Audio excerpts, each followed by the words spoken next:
wounds that stall us. How do we stop postponing what we were born to do when we have wounds that stall us, obstacles that slow our steps? And so my question to you today is, what is it that blocks your step? What is it that is hindering you or preventing you from moving forward? We understand that Sweet Fire, the podcast tag is how to survive the flame when what attracts you burns. My question to you is, what drew you in? What attracted you? And what is it costing you? Is it childhood wounds that never healed? Is your condition now chronic?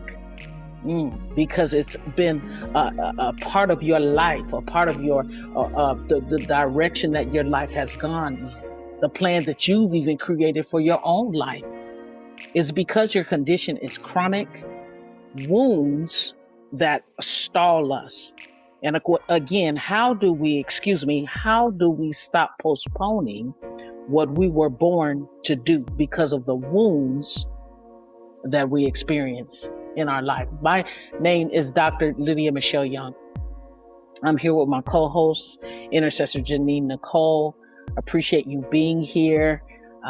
This is middle of the week, Wednesday, midweek refreshing fire.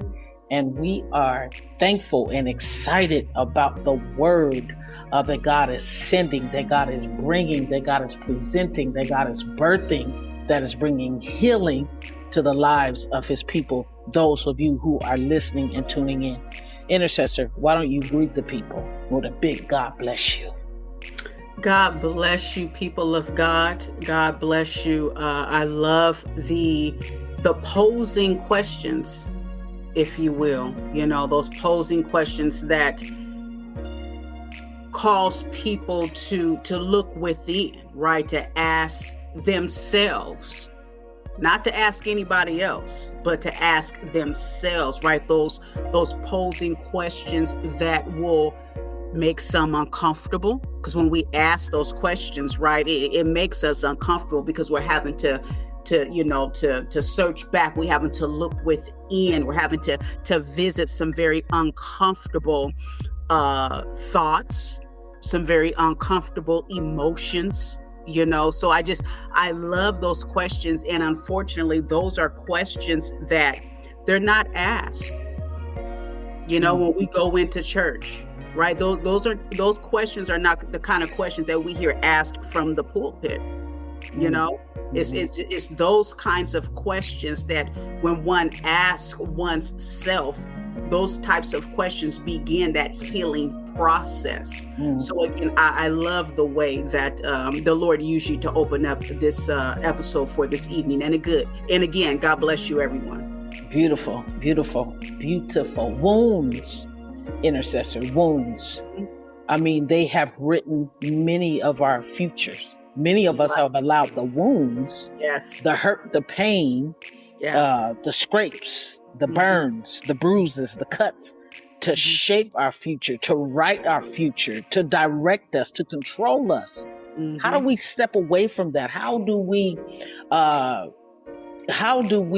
find a way forward so that we can do what it is, my goodness, we were born to do? That's another posing question.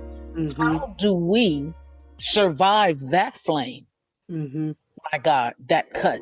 We were attracted, right? We got cut, we got burned. Some of us have been abandoned. Some of us have been abused. Some of us have been raped. Some of us have been molested. Some of us have been stabbed in the back. Some of us, we didn't grow up with our parents. We were in foster homes, foster care, childhood trauma.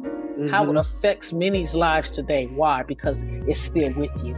You haven't healed. You haven't gotten over it. You haven't found a way forward. You gotta understand this. Your next step matters. Your next step. We talked about the divine window of grace. Grace to move forward. And so here's a little nudge for you. A nudge, a boost. Grace, the divine window of grace is open, my God, and you can heal today And you can move forward. You can move forward. Come on, intercessor, jump in. Yeah. And then when you throw, generation, right? Generations into that, because you and I, close to the same generation, and our upbringing, a lot of times, those within our generation, and then, let's just be honest, people of color, right? People of color coming up in households, it's really not popular to revisit some painful experiences. It's really not popular to revisit, those unfortunate circumstances that have affected so many. It's not popular, to visit those painful moments in life. But what is popular? To sweep it under the rug, and then unfortunately, so many, they get older in age, but they're not really developing. They're not maturing. They're stunted in their emotional growth. So much so to where when they encounter another life circumstance, another battle, another war, right, another uncomfortable experience, they go into that experience really not knowing how to deal with it, because they were never taught how to face, those painful moments in life and how to overcome. They were taught just the opposite, how to sweep it under the rug, how to step over the experience instead of getting down and dirty with the experience and facing those uncomfortable emotions. So it's unfortunate, but generation, right? Ethnicity, nationality, those can play a part in determining whether or not one is going to deal and face it so they can come up, or if they're going to fold. I appreciate you sharing that. It is so important, taking that step forward, moving forward, to connect with who God says you are. Connect with the real you, the inner you, the core you, the heart of who you are, the heart of who God created you to be. Make that connection so you can process and release. Process and release. When we closed out last week, we talked about forgiveness. Forgiving those who hurt you, forgiving those who do you wrong, call you names. Forgive yourself. Forgive those who have done you wrong. Forgive yourself for what you have done wrong to yourself. So, let go, process, and release. Come on, jump in as we get ready to close. Process and release. Yeah, absolutely. Process and release.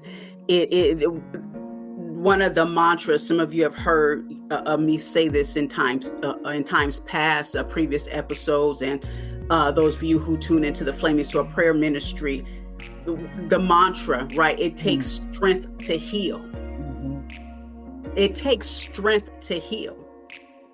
Healing is painful, but it is worth the process. It's worth the process. And we began this episode with asking, how do we cope? How do we deal with, the unfortunate circumstances in life that, have burned us, have wounded us? How do we face that? How do we deal with this so it doesn't stunt our growth, so it doesn't stop us from developing emotionally, spiritually?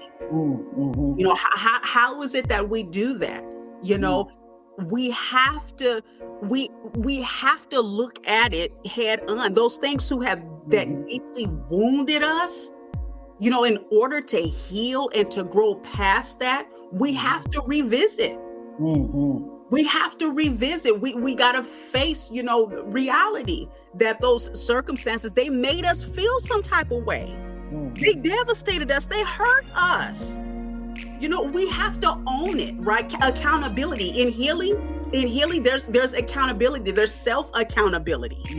Mhm. There's self-accountability, taking accountability for self, acknowledging that that wounded us, that hurt us. That's how the healing process begins. Yeah. Identifying that emotion. Emotion. Motion, those things that move us. Emotion. Feelings that move us. My goodness. And so I heard this a little earlier, that many who are wounded are still dealing with the wounds that stall us. The wounds, you have thoughts or feelings that that person that did you wrong is indebted to you. It's indebted to you because of how they did you. But I heard this: cancel the debt. Cancel the debt that you're holding against that person. Process and release. You have anything else to share before we close? Yeah, absolutely. Again, when we revisit, excuse me, the episode from last week, you know how we ended it with forgiving those who have done you wrong, right? It was brought out last week, and this is very important for people to really come to understand. You know, this I hear this, so I'm gonna say this quickly, right? There's forgiveness, right? There's spirit of forgiveness, right? You know, and forgiveness, the spirit of forgiveness, we as a people have to, you know, ask God to give us the spirit of forgiveness. What is the spirit of forgiveness? The spirit of forgiveness is for us to be able to forgive others. You know, the spirit of forgiveness is for us, right, to be able to forgive others. And again, what we brought out last week, forgiving others, it has nothing at all to do with the other person, people of God. Forgiving somebody has nothing at all to do with that other person. The spirit of forgiveness is for us. It's for us. Again, it goes back to that accountability. When we forgive those who have wronged us, you know, God smiles upon us, right? It takes strength to even forgive somebody. So forgiving another is helping us. It's helping us to develop spiritually. It's helping us to develop emotionally, and it's strengthening us. It's helping to build us up, to build up the character, right, that God has installed in us to even become. So forgiving others is about helping us to heal, helping us to develop, and helping us to grow up. I love that. And so here it is. Father, forgive us as we forgive those who trespass against us. Peace be to you. Peace be to your house. And peace be to all you have.